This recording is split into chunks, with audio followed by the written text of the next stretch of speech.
प्यारे बच्चों, पार्ट 2 विद्युत फलक्स एवं गॉस में ये चैप्टर स्टार्ट हुआ है। इसकी ये पहली डेरिवेशन है।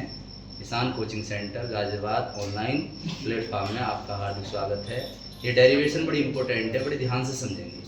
देखने डी जो हमने लिया वो इंटीग्रेशन के लिए लिया, और phi E is equal to formula होता है E vector into D A vector. Vector में क्यों कह रहा हूँ, किसके ऊपर एरो आ रहा, कोस थीटा से। ये हमने फॉर्मूला लिया। वैसे तो फॉर्मूला होता है विद्युत फ्लक्स के लिए phi is equal to E into D A cos theta से।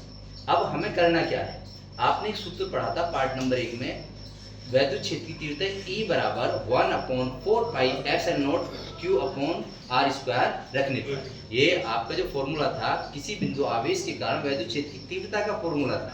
तो सेम आगे बेटा, उसके बाद E वेक्टर की जगह ये मान हमने यहाँ पुट कर दिया, डी ए यहाँ से वेक्टर हट जाएगा, डी ए कोस थीटा ले लिया।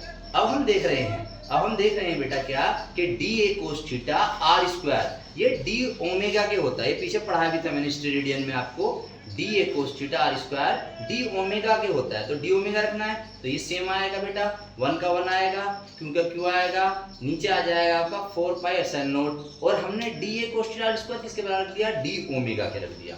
फिर आगे हम देखेंगे बेटा, यदि D omega is equal to 4 pi, ये भी आपने पीछे पढ़ा था, मैंने आपको पढ़ाया था, D omega is equal to 4 pi रखने पर, तो डी ओमेगा की जगह हमने रख दिया 4 पाई से बेटा 4 पाई कट गया, और फाई ई मतलब डी हट जाएगा इंटीग्रेशन के अकॉर्डिंग, ये हट जाएगा, ध्यान रखना।